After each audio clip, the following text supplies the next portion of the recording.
ಚಂದ್ರನೆಂಬೋ ಗ್ರಹವೋ ತಾನೋ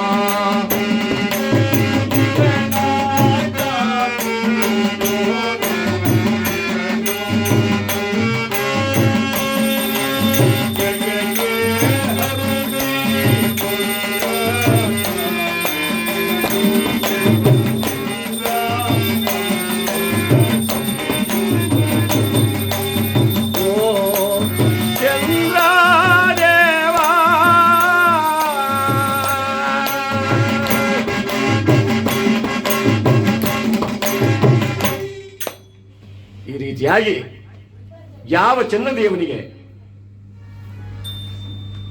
ಯಾವ ಫಲ ಕೊಡ್ಬೇಕು? ಅವನಿಗೆ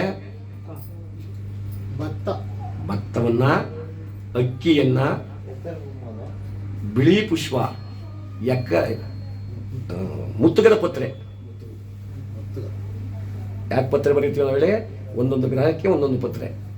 ಮುತ್ತುಗದ ಪತ್ರೆಯನ್ನು ಪೂಜೆಗಾಗಿಟ್ಟು ಒಂದೇ ಮನಸ್ಸಿನಿಂದ ಆ ಭಗವಂತನಲ್ಲಿ, ಇದು ಆಡಂಬರದ ಪೂಜೆಯಲ್ಲ, ಆಡಂಬರಕ್ಕಾಗಿ ಇನ್ನೊಬ್ಬರು ಮೆಚ್ಚಕ್ಕಾಗಿ ಪೂಜೆ ಮಾಡತಕ್ಕಂಥದ್ದಲ್ಲ.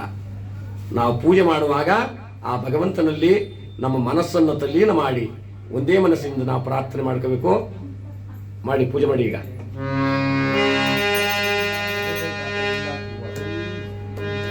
ದಶಂಕ ತುಷಾರಾಭ ಕ್ಷೀರೋಧಾನವ ಸಂಭವಂ ದಶಂಕ ತುಷಾರಾಭ ಕ್ಷೀರೋಧಾನವ ಸಂಭವಂ ನಮಾಮಿ ಶಶಿನಂ ಸೋಮ ಶಂಭೋ ಗುಣಭೂಷಣ ಶಂಭೋ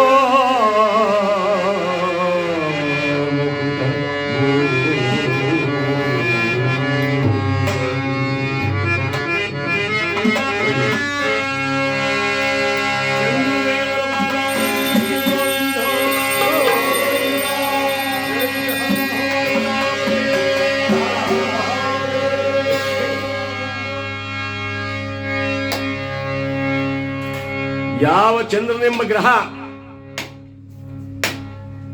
ತಾನು ಜಾತಿಯಲ್ಲಿ ತಿಗಳನಾದರೂ ಕೂಡ ಇವನು ವರಲಕ್ಷ್ಮಿಯ ಸೋದರ. ಯಾವತ್ತೂ ಕೂಡ ಇವನ ಹತ್ತಿರ ಅಮೃತ ಕಲಶವಿರುತ್ತೆ. ಇವನಿಗೆ ಜೀವದಾತ ಅಂತ ಹೇಳ್ತಾರೆ.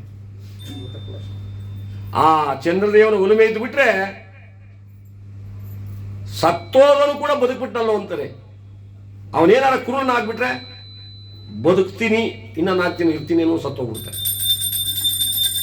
ಯಾವ ಡಾಕ್ಟರ್ ಕೈಲೂ ಕೂಡ ಆ ಚಂದ್ರರಾಶಿಗೆ ಬಂದ್ಬಿಟ್ರೆ ಅವನ್ನ ಉಳಿಸ್ಕೊಳಕ್ಕಾಗಲ್ಲ.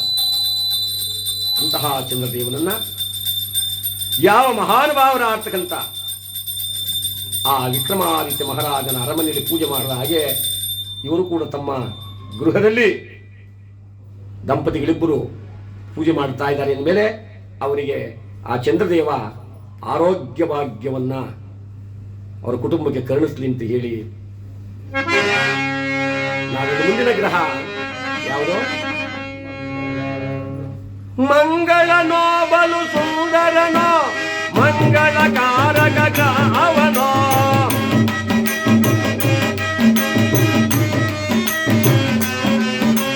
ಮಂಗಳನೋ ಬಲು ಸುಂದರನೋ ಮಂಗಳಕಾರಕ ಗ್ರಹವನೋ ನಂಬಿದವರನೋ ಗೆದ್ದಿರದೆ ಕಾಯು ಮಂಗಳ ಅಯ್ಯ.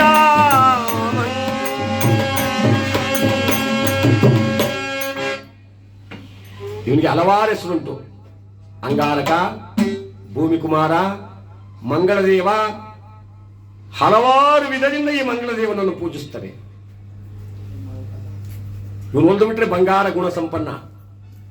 ಮನುಷ್ಯರ ಜೀವನದಲ್ಲಿ ಒಲ್ದು ಬಿಟ್ರೆ ಯಾವ ಗಾಯ ಹುಣ್ಣು ಯಾವುದು ಇಲ್ಲದಂತೆ ಮನುಷ್ಯನನ್ನು ಆರೋಗ್ಯವಂತನಾಗಿಟ್ಬಿಡ್ತಾನೆ. ಇವನೇನ ಮುನ್ಸ್ಕೊಂಡ್ರೆ ರಕ್ತ, ಕೀವು, ಗಾಯ ಇಂಥದ್ದನ್ನ ಕೊಟ್ಟು ಕಾಡ್ತಕ್ಕಂಥದ್ದು ಈ ಮಂಗಳನ ಕಾಟ. ಅಂತಹ ಮಂಗಳದೇವನನ್ನ ಭೂಲೋಕದ ಮಾನವರಾದ ನಾವುಗಳು ತೊಗರಿ ಕಾಡನ್ನು ಪೂಜೆಗಾಗಿತ್ತು ಒಂದೇ ಮನಸ್ಸಿನಿಂದ ಮೂರನೇ ಗ್ರಹ ಏಕಚಿತ್ತ ಮನೋಭಾವದಿಂದ ಆ ಭಗವಂತನಲ್ಲಿ ಸಂಕಲ್ಪವನ್ನು ಮಾಡಿಕೊಂಡು ದಂಪತಿಗಳಿಬ್ಬರು ಕೂಡ ಏನೆಂಬುದಾಗಿ ಪ್ರಾರ್ಥನೆ ಮಾಡಿಕೊಂಡ್ರೆ ಆ ಮಂಗಳದೇವ ನಮ್ಮಲ್ಲಿರ್ತಕ್ಕಂಥ ಕಲ್ಮಶವನ್ನ ದುರಿತವನ್ನ ದೂರ ಮಾಡಿ ಸನ್ಮಾರ್ಗವನ್ನ ಕೊಟ್ಟು ಆರೋಗ್ಯವಂತನಾಗಿ ಮಾಡ್ತಾನೆ ಅಂತ ಅಂದ್ರೆ ಧರಣಿ ಗರ್ಭ ಸಂಭೂತ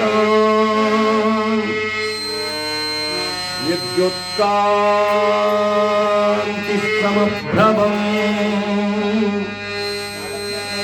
ಮೂರನೇದು ಅಲ್ಲಿ ನಿಲ್ಲಿಸ್ಬೇಕು ನೀವು. ಕುಮಾರಂ ಶಕ್ತಿ ಹಸ್ತೋ ತಮ್ಮಂಗಳಂ ಪ್ರಣಮಾಮ್ಯಹಂ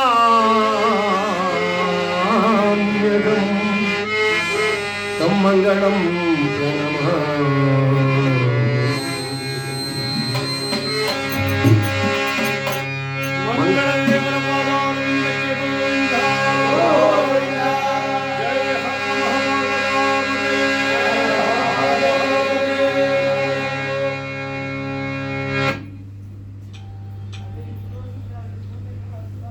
ಇನ್ನೊಂದು ಅರ್ಧ ಗಂಟೆ ಆಮೇಲೆ ಕುಳಿತಾಗಿ ಗ್ರಹ ಪೂಜೆ ಮುಗಿದೋಗ್ಲಿ.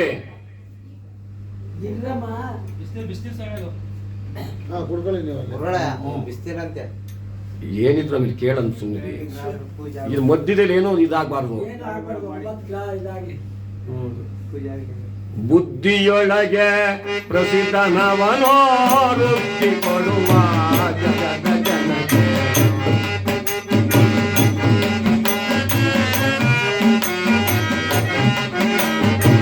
ಬುದ್ಧಿಯೊಳಗೆ ಪ್ರಸಿದ್ಧನವನೋ ವೃತ್ತಿ ಕೊಡುವ ಜಗತ್ತ ಜನತೆ ಚಂದ್ರ ತಾರೆಯರ ಪ್ರೇಮ ಕುಮಾರ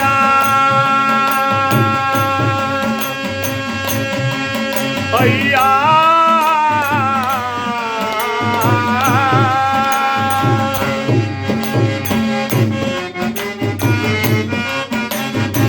ಚಂದ್ರ ತಾರೆಯರ ಪ್ರೇಮ ಕುಮಾರ ಆ ಬೂಢ ದೇವನೋ ಬುದ್ಧಿಯೊಳಗೆ ಪ್ರಸಿದ್ಧನವನೋ ವೃತ್ತಿ ಕೊಡುವ ಜಗದ ಜನ.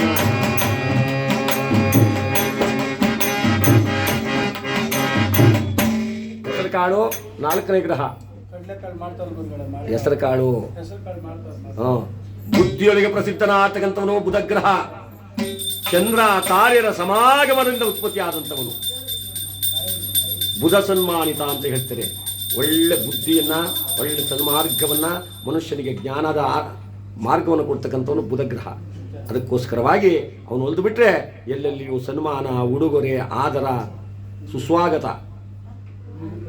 ಆದ್ದರಿಂದ ಅಂತಹ ಬುಧದೇವನನ್ನ ನಾವೇನಂತ ಪ್ರಾರ್ಥನೆ ಮಾಡ್ಕೋಬೇಕು ಅಂದ್ರೆ ಪ್ರಿಯಾಂಗು ಕಲಿಕಾ ಶ್ಯಾಮಾಂ ರೂಪೇಣ ಪ್ರತಿಮಂ ಬುಧಂ ಸೌಮ್ಯಂ ಸೌಮ್ಯ ಗುಣೋಪೇತಂ ತಂ ಬುಧಂ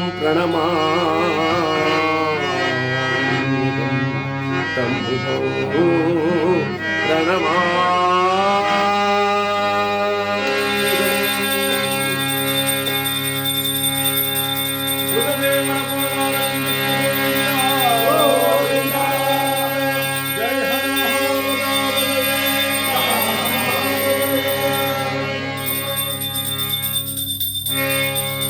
ಸ್ವಾಮಿ, ಇನ್ನು ಮುಂದಿನ ಗ್ರಹ ಅಂದ್ರೆ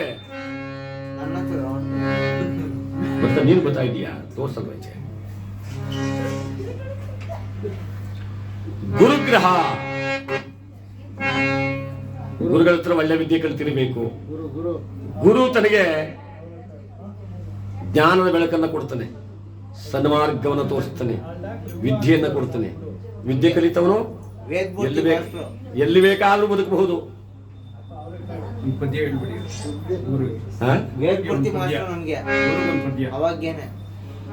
ಗುರುವು ಮಗ ಶ್ರೇಷ್ಠ, ಗುರುವು ಬಲವಂತ,